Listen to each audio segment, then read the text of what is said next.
Salve rapaziada, tudo bem com vocês?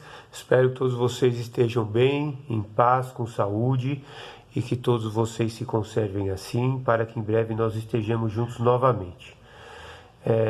Eu, professor Maurício, dando continuidade ao estudo dos números complexos, nós vamos estudar nesta videoaula a representação geométrica dos números complexos. Conforme já foi estudado anteriormente, os números complexos podem ser representados de várias maneiras.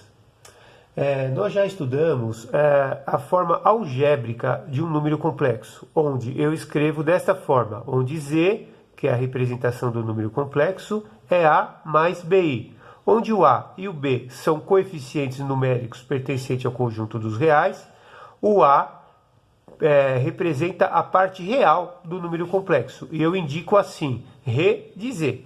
Então o A é a parte real do número complexo e o B é a parte imaginária do número complexo. E eu indico assim, IM de Z. Então a parte real é o A e a parte imaginária é o B. Este número complexo escrito na forma algébrica, ele também pode ser representado por meio de um par ordenado, A, B, onde sempre o primeiro número representa a parte real, no caso é o A, e sempre o segundo número representa a parte imaginária, no caso é o B, ok? Desta forma, nós sabemos que todo par ordenado de números reais está associado a um único ponto no plano cartesiano. Logo, podemos associar a cada número complexo Z igual a mais BI, o ponto no plano de coordenadas cartesianas A e B. O plano cartesiano, no qual estão representados os números complexos, agora nós vamos denominá-lo de plano complexo, ou também conhecido como plano Argand-Gauss. E por que Argand-Gauss? Jean Robert Argand, que viveu de 1768 a 1822, foi um matemático suíço. E Johann Carl Friedrich Gauss viveu entre 1777 e 1855. Foi um matemático alemão. Argand e Gauss, de forma independente, em épocas diferentes, tiveram a mesma ideia sobre a representação dos números complexos no plano. Porém, o Argand, que não era um matemático suficientemente conhecido, famoso, como era o Gauss, para que suas publicações tivessem algum destaque, de forma que somente quando o Gauss publicou seu próprio trabalho, cerca de 30 anos depois de Argand, é que essas ideias foram aceitas pela sociedade matemática, pelos matemáticos da época. O reconhecimento do trabalho de Argand, ele foi póstumo, ou seja, após a sua morte, certo? Então, este plano complexo, ele ficou conhecido como plano Argand-Gauss, por reconhecimento ao trabalho de ambos os matemáticos, mesmo que em épocas diferentes, ok? Então, o que significa trabalharmos com a representação geométrica dos números complexos? Nada mais é do que nós colocarmos este par ordenado AB no plano cartesiano. Na verdade, o plano complexo e o plano cartesiano é a mesma coisa. Só muda praticamente o nome e a forma de você enxergar como que você vai colocar as coordenadas. Então, assim, no plano cartesiano, nós temos o eixo X, que é o eixo das abscissas, e o eixo Y, que é o eixo das ordenadas.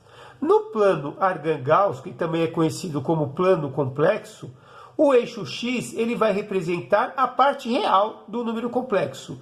E o eixo Y ele vai representar a parte imaginária do número complexo. Ou seja, no eixo X ficam todos os valores reais, ou seja, todos os valores de A. E no eixo Y fica todos os números imaginários, ou seja, todos os valores de B. Certo? Então, no eixo da parte real ficam os números A, que são os números que representam a parte real do número complexo, e no eixo Y, os números B, que representam a parte imaginária. Então, todo par ordenado ou todo número complexo, ele também pode ser representado da forma geométrica. ou como um ponto no plano cartesiano. Este ponto do plano cartesiano, que agora é plano Argand-Gauss, ele é chamado afixo do número complexo. Então, um par ordenado ou uma representação geométrica do número complexo, ele é chamado de afixo, ok? Muito bem. Então, sem mais delongas, vamos fazer alguns exemplos. Vamos representar estes números complexos aqui neste plano complexo. O primeiro número que nós vamos representar é o Z1, 2 mais I. Como que eu escrevo este número complexo que está na forma algébrica, na forma de um par ordenado A e B? Então é assim, o A, no caso, vale 2, que é a parte real, e o B, que é a parte imaginária, vale 1. Então, como que eu coloco este par ordenado 2 e 1 no plano cartesiano? O 2 representa a parte real e o 1 representa a parte imaginária. Então, o 2 do eixo real está aqui. E o 1 do eixo imaginário está lá. Então, como que eu vou fazer? Vou marcar este afixo. Então, 2 da parte real e 1 da parte imaginária, do eixo imaginário. Aonde esses pontos se encontram, eu tenho este afixo, que é o afixo do Z1. Olha que simples. Vamos fazer o Z2, 3 menos 2i. Como que eu escrevo esse número complexo que está na forma algébrica para a forma de um par ordenado? O 3 representa a parte real, então é o A.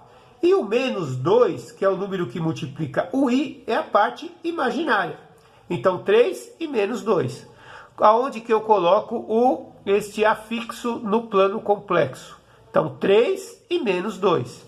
Então 3 a parte real e menos 2 a parte imaginária. Então, vou colocar aqui, ó, 3, partindo do 3, tá? E aonde eu parto do menos 2. Vamos lá. Então, vamos partir aqui do menos 2. Então, esse aqui vai ser o afixo de Z2. Vamos marcar o ponto Z3. O ponto Z3, que é 4. Veja que 4 é um número real. Eu não tenho parte imaginária.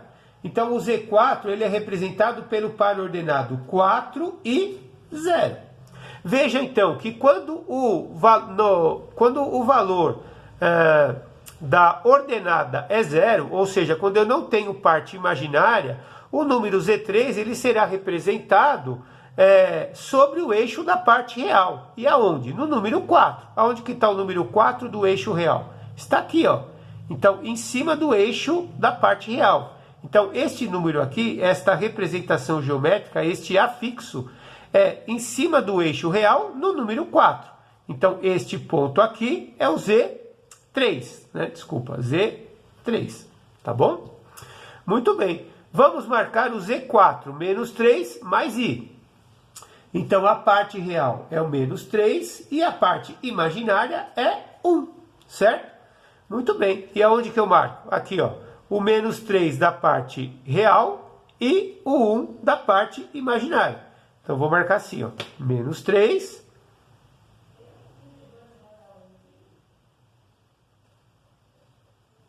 E 1 da parte imaginária. Então, este ponto aqui vai ser o Z4, que é o afixo do Z4. Ok? Vamos marcar o Z5. O Z5 é menos 2i. Então, observe, neste caso, eu tenho um número imaginário puro, porque eu não tenho a parte real. Então, a parte real vale 0 e a parte imaginária vale menos 2. Quando isso acontece, ao contrário do que ocorreu no Z3, que eu só tinha um número real puro, aqui é um número imaginário puro. Então, este afixo, ele ficará sobre o eixo imaginário, já que ele é um número imaginário puro, né? Então, 0 e menos 2. Aonde que está o número menos 2 no eixo imaginário? Está aqui, ó. Então, este afixo aqui é o afixo do Z5. Menos 2i. Certo? Agora, nós vamos fazer o conjugado do Z1. Vamos entender a representação geométrica do conjugado de um número. Olha lá. O Z1 é 2 mais I. Quem é o conjugado do Z1? Lembrando que o conjugado de um número complexo é o próprio número complexo, somente invertendo o sinal da parte imaginária. Então, se o Z1 é 2 mais I, o conjugado do Z1 é 2 menos I. Ok? Eu só troco o sinal da parte imaginária. E como que fica isso? Então, através de um par ordenado. A parte real, que é o A, vale 2, e a parte imaginária, que é o B, vale menos 1.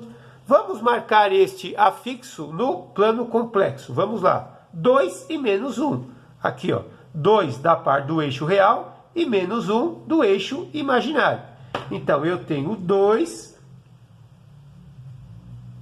e menos 1. O interessante é de você imaginar ou de você entender a representação geométrica do conjugado de um número complexo é que eles são simétricos em relação ao eixo da parte real, ao eixo x. Observe, este ponto aqui, ó, que vai do zero, da origem do plano complexo até o Z1, e este ponto Z1 conjugado, observe o que ocorre com eles. Eles são simétricos em relação ao eixo x, em relação ao eixo da parte real, certo? Então, a representação geométrica do conjugado de um número complexo nada mais é do que o seu simétrico em relação ao eixo x, ou seja, em relação ao eixo da parte real. Beleza, pessoal? Então, eu espero que vocês tenham entendido. Obrigado pela atenção. Fiquem com Deus, fiquem em paz. E até a próxima. E muito rock and roll. Yeah!